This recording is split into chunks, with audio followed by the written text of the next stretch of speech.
اور گندگی آپ صلی اللہ علیہ وسلم کے اوپر پھینک دیا کرتے تھے۔ حضرت فاطمہ چھوٹی تھی، 7-8 سال کی عمر تھی، اور دیکھتی کہ میرے والد کے اوپر جو دو جہان کا نبی، نبیوں کا بھی نبی اور پوری امت کا امام بن کے آیا اور نبیوں کو بھی امامت کی، آج اس کے اوپر جو حجری پھینکی جا رہی ہے، گندگی پھینکی جا رہی ہے، تو حضرت فاطمہ الزہرا رضی اللہ تعالیٰ عنہ دوڑ کر آتی اور نبی کریم صلی اللہ علیہ وسلم سے حجری اٹھا کر دوسری طرف رکھ دیتی۔ جب نبی کریم صلی اللہ علیہ وسلم راستے میں چلتے، گلیوں میں چلتے، تو ان کے راستے میں کانٹے بچھا دیے جاتے، ان کے آگے کانٹے رکھ دیے جاتے تاکہ گزر نہ سکے۔ جب بازاروں میں جاتے نبی کریم صلی اللہ علیہ وسلم، اس وقت ان پہ تانے کستے، حضرت فاطمہ فرمانے لگی تو آپ تو نبی ہیں اور آپ نے تو ان کو تکلیف بھی نہیں دی، اور کہنے لگی کہ اے ظالموں، تمہیں تو نبی کریم صلی اللہ علیہ وسلم نے کبھی تکلیف نہیں دی، کبھی تمہیں برا نہیں کہا، تو پھر بھی تم نبی کریم صلی اللہ علیہ وسلم پر یہ ظلم و ستم کرتے ہو، آپ کا کیا بگاڑا ہے؟ حضرت فاطمہ الزہرا رضی اللہ تعالیٰ عنہ روتی اور نبی کریم صلی اللہ علیہ وسلم کہنے لگی کہ آپ کے اوپر اتنی تکلیف آ رہی ہیں، اتنی مشقتیں آ رہی ہیں، آپ اتنی تکلیفیں دیتے ہیں، تو فرمانے لگے کہ فاطمہ، وہ پروردگار ہے، وہ کبھی بھی ہمیں خراب نہیں کرے گا اور نہ ہی وہ ہمیں کبھی تنہا چھوڑے گا۔ تو یہ مشکلات کے دن تھے حضرت فاطمہ الزہرا رضی اللہ تعالیٰ عنہ کے، ادھر سے مشرکین مکہ آپ صلی اللہ علیہ وسلم کو تکلیفیں دیتے ہیں، اور حضرت فاطمہ دیکھتی، چھوٹی عمر تھی اور دیکھا کرتی تھی کہ میرے والد کو کیسے تکلیفیں دی جا رہی ہیں۔ یہ حضرت فاطمہ الزہرا رضی اللہ تعالیٰ عنہ کے کچھ حالات ہیں کہ اس کے بعد زندگی کا یہ عالم تھا کہ تنگی ہی تنگی تھی حضرت فاطمہ الزہرا کی زندگی میں، کہ جو بھی ان کے پاس کھانے کے لیے آتا وہ تقسیم کر دیا کرتی تھی، حتیٰ کہ کچھ بھی گھر میں نہیں بچتا تھا، زیور آتا تو وہ بھی تقسیم ہے، سامان آتا وہ بھی تقسیم کر دیتی، وہ کھانے کے لیے آتا وہ بھی تقسیم کر دیتی۔ کئی دنوں کی بھوکی تھی، کئی دن کا فاقہ تھا، اور ایک دن کسی نے باہر سے کھانے کے لیے کچھ دیا تو حضرت فاطمہ رضی اللہ تعالیٰ نے پہلا لقمہ توڑا تو باہر سے کنڈی کھٹکی اور وہ سب کو جو کھانے کے لیے سامان تھا وہ ساحل کو دے دیا، وہ ساحل کو دے دیا، وہ لے کے چلا گیا، اب یہ پھر بھوکی۔ یہ ان کے گھر کا حال تھا، اور کون ہے جنت کی عورتوں کی سردار فاطمہ الزہرا، لیکن گھر کے لیے کھانے کے لیے کچھ بھی نہیں، ایک لقمہ کھانا نصیب نہیں ہو رہا۔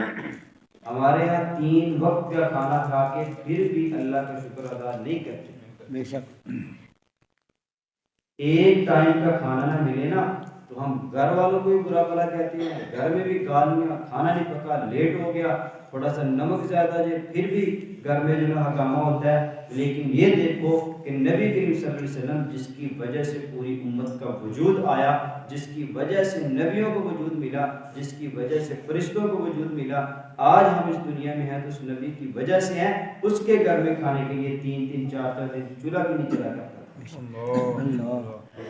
حضرت فاطمہ الزہرا رضی اللہ تعالیٰ جو بھی آتا وہ تقسیم کر دیا کرتی، گھر میں کچھ نہیں رکھا کرتی، سب کچھ اللہ کے راستے میں دے دیا کرتی۔ سبحان اللہ، سبحان اللہ۔ تو حضرت فاطمہ الزہرا رضی اللہ تعالیٰ عنہ، اب قرآن کریم کی آیت دیکھیں نا تو اللہ تعالیٰ نے نبی کریم صلی اللہ علیہ وسلم کی جہاں بیویوں کا تذکرہ کیا ہے، وہاں نبی کریم صلی اللہ علیہ وسلم کی بیٹیوں کا تذکرہ کیا ہے۔ اب قرآن کریم کی آیت ہے کہ یا ایھا النبی، اللہ تعالیٰ نے اپنے نبی کو مخاطب کیا اور خطاب کر کے فرمایا کہ اے نبی، اے پیغمبر، کل ازواجک، کہ اپنی بیویوں سے کہہ دو، سبحان اللہ، وبناتک، اور اپنی بیٹیوں سے کہہ دو، سبحان اللہ، ونساء المؤمنین۔ یہاں میں نے ایک لفظ آپ کو سمجھانا ہے اس آیت سے، قرآن کہتا ہے کہ وبناتک، اپنی بیٹیوں سے کہہ دو۔ ہمارے اس دور میں جو روافض ہیں، اہل تشیع، ان کا عقیدہ یہ ہے کہ نبی کی بیٹی صرف ایک ہے، نبی کی بیٹی صرف ایک ہے۔ قرآن کہتا ہے کہ وبناتک، اور وبنات کا لفظ جمع ہے، بنت کا لفظ بولا جاتا ہے ایک کے لیے اور بنات کا لفظ بولا جاتا ہے زیادہ کے لیے. اگر نبی کی بیٹی ہوتی ایک تو اللہ کیوں پھر جمع کا لفظ لے کے آتے؟ وہ ایک لے کے آتے نا. اللہ نے بنت ان کا لفظ نہیں بولا وبناتکا، سبحان اللہ، وبناتکا کہ یہاں ایک بیٹی نہیں بلکہ 4 بیٹی ہیں. تو اللہ تعالیٰ نے ان کا جواب بھی دے گے کہ بیٹی ایک نہیں ہے، بیٹی کتنی ہے؟ 4. اور حدیث مبارک سے بھی ملتا ہے کہ اللہ کے نبی کریم صلی اللہ علیہ وسلم کی بیٹی کتنی ہے؟ 4. اچھا یہ ایک اور بھی اعتراض ہو سکتا تھا کہ جو امت کی جتنی عورتیں یہ بھی تو نبی کی بیٹیاں بن سکتی ہیں نا. بے شک، سبحان اللہ. تو لہٰذا اس سے بھی وہ دلیل پکڑ سکتے تھے، اس سے بھی استدلال کر سکتے کہ وبنات کا لفظ تمام عورتوں پہ آ جاتا ہے، کہ دنیا کی ہر عورت پہ آ جاتا ہے کہ یہ بھی تو نبی کی بیٹیاں، لہٰذا تم خاص نہیں کر سکتے کہ نبی کی 4 بیٹیاں. تو اللہ نے اس کا بھی جواب دے دیا، فرمایا کہ وبناتکا ونساء المؤمنین، جو تم عورتیں شامل کر رہے ہو نا کہ دوسری ہر عورت اس میں شامل ہے بیٹیوں میں، یہ نہیں ہے. اللہ تعالیٰ آگے فرمایا کہ ونساء المؤمنین، اور دو مومنین کی عورتیں الگ بیان کر دی اللہ نے، سبحان اللہ، تاکہ بیٹیوں خاص رہیں، اور جو دوسری عورتیں ہیں مومنین کی بیویاں ان کو اللہ تعالیٰ نے الگ سے بیان کر دیا، اور یہ بتا دیا کہ نبی کی بیٹیاں 4 ہیں، سبحان اللہ، ایک نہیں. تو یہ نبی کریم صلی اللہ علیہ وسلم کی سب سے چھوٹی بیٹی تھی. اللہ تعالیٰ نے پردے کا حکم دیا اس آیت میں، یدنین علیہن من جلابیبہن، کہ جب عورتیں گھر سے باہر نکلے نا تو پردہ کر کے جائیں. عورتیں اپنے دوپٹے کو چہرے کے اوپر کر لیں. آج دیکھو ہمارے یہاں سب سے بڑا فیشن ہے، گاؤں میں اور دیہاتوں میں تو یہ ماحول ہے کچھ پردے کا، لیکن شہروں میں تو نام و نشان ہی نہیں ہے. اور جو عورت جو لڑکی پردہ کر کے گزرے اس کی طرف حقارت سے دیکھتے ہیں لوگ، اس نے پردہ کیا ہو. کیسا الٹ جو ہے نا معاشرہ چل پڑا ہے. مرد کی شلوار ٹخنوں سے نیچے اور عورت کی شلوار ٹخنوں سے اوپر. عجیب ہی منظر. اللہ کے نبی صلی اللہ علیہ وسلم نے فرمایا ما اسفل من الکعبین من الازار فی النار، جس بندے کی شلوار ٹخنوں سے نیچے ہوگی قیامت کے دن وہ بندہ جہنم میں جائے گا. لیکن آج دیکھ لو عورتوں کی شلوار اوپر ہوگی اور مردوں کی شلوار نیچے ہوگی. جس کو اوپر کرنی تھی وہ نیچے کر رہا ہے، جس کو نیچے کرنا وہ اوپر کر رہا ہے. تو بتانا یہ چاہ رہا تھا کہ فاطمہ الزہرا رضی اللہ تعالیٰ عنہ کے بارے میں ان کی نبی کریم صلی اللہ علیہ وسلم کی 4 بیٹیوں کی اس آیت میں تذکرہ ہے، اور پردے کو حکم دیا گیا. عام عورتوں کو الگ ذکر کیا اور نبی کی بیٹیوں کو الگ ذکر کیا، اور نبی کی بیویوں کا بھی الگ تذکرہ اللہ تعالیٰ نے کیا. سبحان اللہ. تو حضرت فاطمہ الزہرا رضی اللہ تعالیٰ عنہ کہ جس کے بارے میں نبی کریم صلی اللہ علیہ وسلم نے فرمایا کہ افضل النساء، عورتوں میں سب سے افضل جو عورت ہے نا وہ سیدہ فاطمہ ہے. سبحان اللہ. اور نبی کریم صلی اللہ علیہ وسلم نے اپنی بڑی صاحبزادی حضرت زینب کے لیے فرمایا کہ خیر النساء، عورتوں میں سب سے زیادہ بہتر جو عورت ہے وہ میری بیٹی زینب ہے. سبحان اللہ. اگر نبی کی بیٹی ایک ہے تو پھر زینب کہاں سے آ گئی؟ تو نبی کریم صلی اللہ علیہ وسلم کی بڑی بیٹی کے لیے فرمایا خیر النساء، اور حضرت فاطمہ کے لیے فرمایا کہ افضل النساء. افضل اور خیر 2 لفظ ہیں، اس میں فرق سمجھے. افضل یہ لازمی ہے کہ وہ ذاتی طور پہ ایسی عورت ہے کہ وہ سب سے زیادہ اس کی فضیلت ہے، اور جو خیر ہے نا اس کا معنی بلائی، بہتری، بہتر، ٹھیک ہے نا، یہ متعدی ہے. جب بھی جو کوئی چیز بہتر ہوتی ہے نا تو کسی کے مقابلے میں ہوتی ہے، سبحان اللہ. کہ میں اس سے زیادہ بہتر ہوں یا یہ میرے سے زیادہ بہتر ہے، تو یہ متعدی ہے. تو بہتری اپنے تک محدود نہیں ہوتی بلکہ آگے بھی ہوتی ہے. تو بتا دیا کہ یہ بہتری اللہ کے نبی نے جو فرمایا نا خیر النساء، حضرت زینب کے لیے فرما دیا کہ یہ جو بہتری ہے نا خیر و بھلائی یہ یہاں تک محدود نہیں رہے گی بلکہ آگے بھی میری بیٹیوں میں بہتری جائے گی. وہ کیسے؟ حضرت علی جب ان کی بیوی حضرت فاطمہ دنیا سے گئی ہیں، اس کے بعد حضرت علی نے جس عورت سے شادی کی ہے وہ حضرت زینب کی بیٹی حضرت امامہ ہے. حضرت امامہ سے نبی کریم صلی اللہ علیہ وسلم کی یہ نواسی ہے، ان سے شادی حضرت علی نے کی ہے، تو یہ بہتری آگے گئی ہے، یہ بہتری آگے گئی ہے۔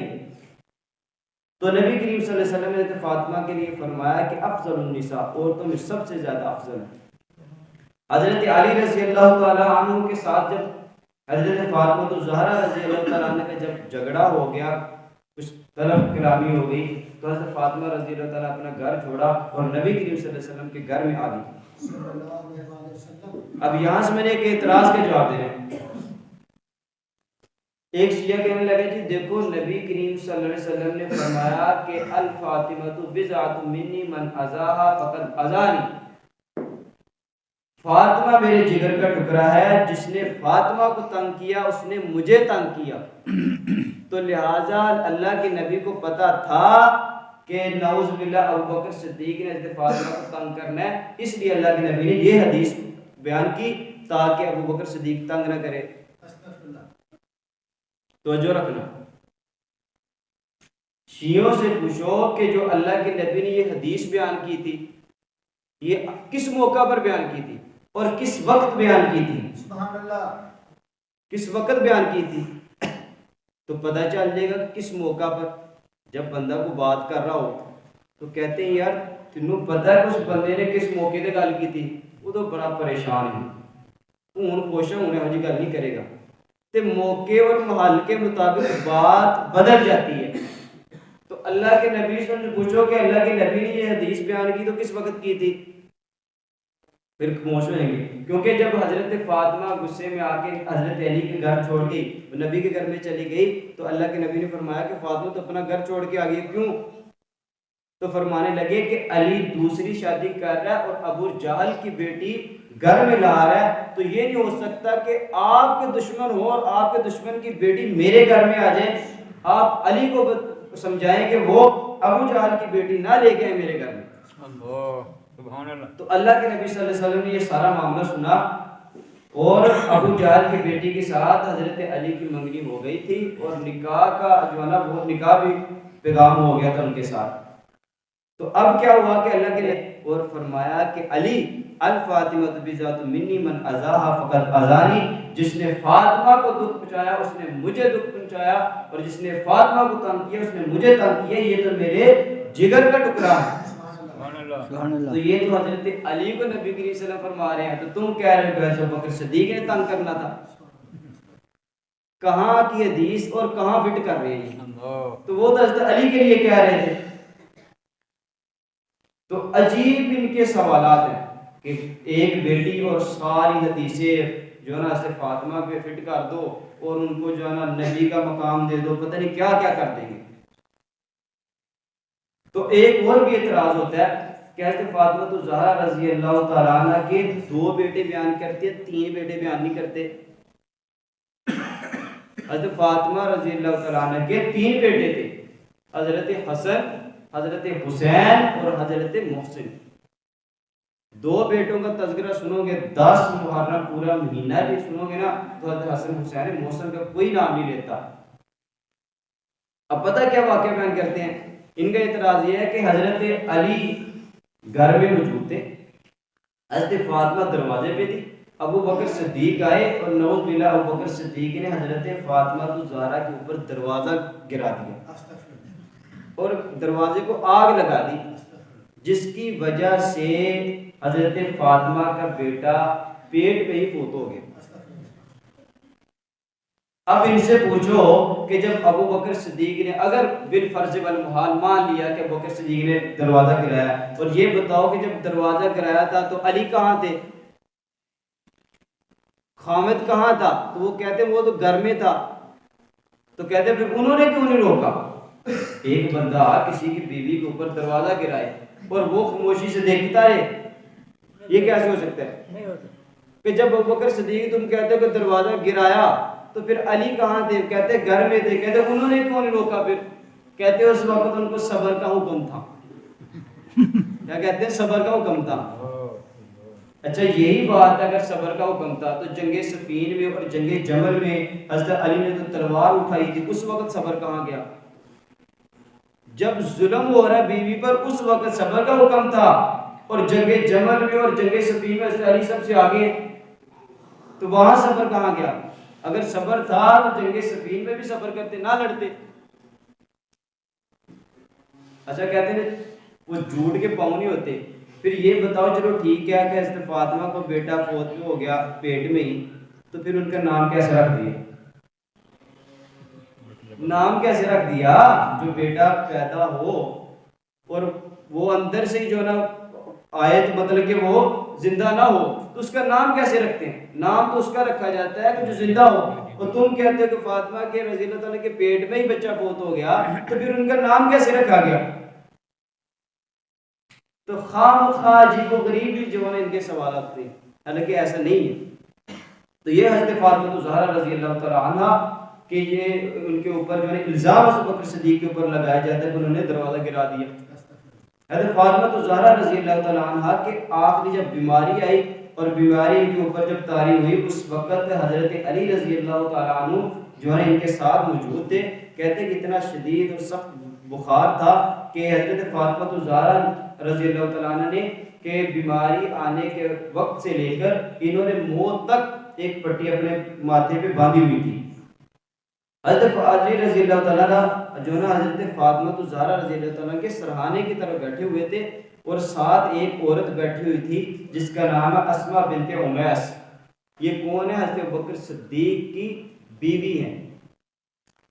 اور حضرت فاطمہ فرمانے لگی، یہ حضرت علی کہتے ہیں کہ حضرت فاطمہ مجھے نیند آ گئی اور میں نے دیکھا کہ حضرت فاطمہ رضی اللہ تعالیٰ عنہ آدھی رات اور مصلی پہ کھڑی ہیں اور رو رہی ہیں، لیکن پوری رات یہ سویا نہیں کرتی تھی، روتی رہتی، کیونکہ بیماری کا جو ہے بہت سخت بیماری آئی تھی۔ تو فرمانے لگے کہ علی جب میرا جنازہ اٹھے تو میرے جنازے کو رات کو لے کے جانا، دن کو نہیں لے کے جانا، اس لیے کہ میرے چہرے کو یا تو مصطفیٰ نے دیکھا یا مرتضیٰ نے دیکھا، اور کسی شخص کی میرے اوپر نظر نہیں پڑی۔ تو اس لیے میں چاہتی ہوں کہ میرا جنازہ اٹھے تو پھر بھی کوئی میرے جنازے کو نہ دیکھے، میرے کفن پر بھی کسی کی نظر نہ پڑے۔ حضرت علی فرمانے لگے کہ میں چاہتا ہوں کہ آپ کا جنازہ دن کو جائے تاکہ دیہات کے لوگ بھی آپ کے جنازے میں شریک ہو جائیں۔ فرمایا کہ میں نہیں چاہتی کہ میرے کفن کے اوپر بھی کوئی دیکھے۔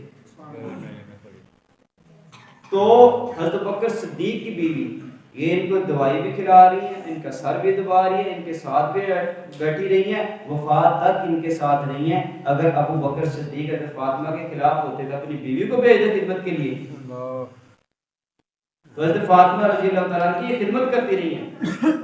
اور فرمانے لگی حضرت اسماء بنت امیس فرمانے لگی کہ میں جب حبشہ میں رہتی تھی، ان کے جو پہلے خاوند تھے حضرت جعفر بن ابی طالب، فرمانے لگے کہ وہاں کو میں نے عورتیں دیکھی ہیں کہ جنازے کیسے اٹھتی ہیں اور ان کو کیسے کفن دیا جاتا ہے۔ ایک نمونہ میں آپ کے سامنے نہ پیش کر دوں۔ وہ فرمانے لگی وہ کیا ہے؟